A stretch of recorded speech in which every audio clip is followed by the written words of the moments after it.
بھارت کشمیریوں کی حق خودارادیت کی جدوجہد کو دبانے کے لیے کالے قوانین کا بے دریغ استعمال کر رہا ہے۔ بھارتی فوج، پیراملٹری اور پولیس اہلکار جنہیں armed forces special powers act, disturbed areas act, public safety act اور UAPA جیسے کالے قوانین کے تحت بے لگام اختیارات حاصل ہیں، کشمیریوں کو ڈرانے دھمکانے کے لیے بڑے پیمانے پر جنگی جرائم کا ارتکاب کر رہے ہیں۔ مودی حکومت مقبوضہ علاقے میں سیاسی اختلافات کو دبانے کے لیے کالے قوانین کا استعمال کر رہی ہے، تاہم بدترین بھارتی مظالم کشمیریوں کے عزم آزادی کو دبانے میں ناکام رہے ہیں اور وہ اپنی جدوجہد کو مکمل کامیابی تک جاری رکھنے کے لیے پرعزم ہیں۔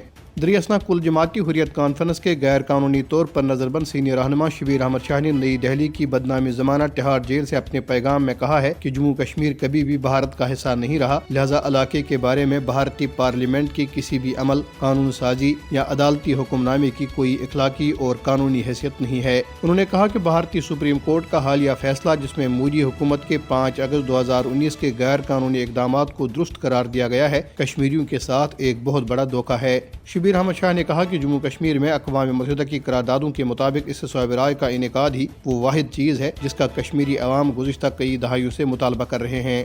ادھر ضلع کپواڑہ میں بھارتی فوج کا ایک اہلکار دل کا دورہ پڑنے سے ہلاک ہو گیا۔ ہلاک ہونے والے فوجی کی شناخت ویر نائک کے طور پر ہوئی ہے، جو ضلع کے علاقے مچھل میں ڈیوٹی کے دوران بے ہوش ہو گیا تھا۔ اسے فوری طور پر ہسپتال منتقل کیا گیا، جہاں ڈاکٹروں نے اسے مردہ قرار دیا۔ 5 جنوری یوم حق خودارادیت کی مناسبت سے پاسبان حریت جموں کشمیر نے آزاد کشمیر میں حق خودارادیت مہم کا باقاعدہ آغاز کر دیا ہے۔ اس سلسلے میں پونچھ میڈیکل کالج میں سیمینار کا انعقاد کیا گیا، جس میں طلباء سمیت ٹیچنگ فیکلٹی، ایڈمن فیکلٹی نے شرکت کی۔ سیمینار سے خطاب کرتے ہوئے principal college professor doctor Chaudhry Muhammad Shabbir, chairman Pasban Hurriyat Uzair Ahmed Ghazali, professor Ruksana Firdous, professor Shakeel Sadiq, Liaquat Ali Rana, Muhammad Fayyaz Khan اور عثمان شفیع اور دیگر نے کہا ہے کہ اقوام متحدہ کی سلامتی کونسل کو بلا تاخیر ریاست جموں کشمیر میں عوامی خواہشات اور امنگوں کے مطابق پاس شدہ قراردادوں کے مطابق اس صوبہ رائے کا قیام عمل میں لانا چاہیے۔ مقررین نے کہا کہ اقوام متحدہ ریاست جموں کشمیر کے لیے کئی قراردادیں پاس کرنے کے باوجود